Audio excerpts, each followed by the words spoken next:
আপনি দেখছেন news now, আমরা জানি কোনটা খবর।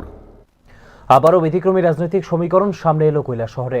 শ্রীনাথপুর গ্রাম পঞ্চায়েতে সিপিআইএমের 2 সদস্যের সমর্থনে বিনা প্রতিদ্বন্দ্বিতায় প্রধান নির্বাচিত হয়েছেন বিজেপির তুয়াকুল আলী। ঊনকোটি জেলায় পঞ্চায়েত অফিসার রাজীব দেববর্মার উপস্থিতিতে অনুষ্ঠিত নির্বাচনে কংগ্রেসের 4 জন সদস্য অনুপস্থিত থাকায় বিজেপি সিপিআইএম মিলিত 8 সদস্যের সমর্থনে সম্পূর্ণ হয় প্রধান নির্বাচন। এদিন দ্বিতীয় দফায় ধলিয়ার কন্দি গ্রাম পঞ্চায়েতের বিজেপির রেবা রানী নম বিশ্বাস প্রধান এবং তুফাইল আহমেদ নির্বাচিত হন উপপ্রধান হিসেবে। তবে ধলিয়াকান্দিতে নির্বাচনের পর এই নির্বাচনকে অবৈধ বলে বিক্ষোভ দেখায় বিজেপির 2 সদস্য ফাতেমা বেগম এবং সমীরন নেছা।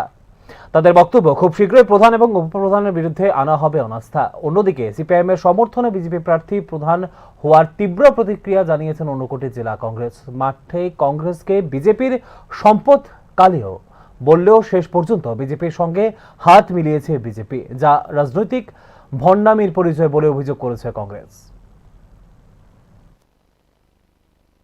গ্রাম পঞ্চায়েতে আজকে প্রধান উপপ্রধান কারা নির্বাচিত হয়েছেন? শ্রীরামপুর পঞ্চায়েতে এমনি তো 13 জন ছিল, এখান থেকে বিজেপি থেকে 6 জন এসেছে আর সিপিআইএম থেকে 2 জন এসেছে। তো প্রধান কোন দলে রয়েছেন? প্রধান বিজেপি দলের হয়েছে। কি নাম ওনার? প্রধান আছে তুয়াকুল আলী। তুয়াকুল আলী উপপ্রধানকে নির্বাচিত হয়েছেন? না। তো তুয়াকুল আলী যখন প্রধান নির্বাচন হয়েছেন তখন বিজেপি দলের 6 জন সদস্যের পাশাপাশি সিপিএম দলের যে 2 জন ছিলেন ওনারাও কি সমর্থন করেছেন? হ্যাঁ, সমর্থন করেছে। তারপর ধলিয়াকান্দিতে কারা কারা নির্বাচিত হলেন? দলেরকান্দিতে আজকে প্রধান আর উপপ্রধান নির্বাচন হয়েছে। ধলিয়াকান্দিতে টোটাল পঞ্চায়েত সদস্যের সংখ্যা কতজন? 11 জন আছে। 11 জন কি উপস্থিত ছিলেন? হ্যাঁ, 11 জন থেকে 11 জনই উপস্থিত ছিল আজকে। কোন কোন দলের সদস্য?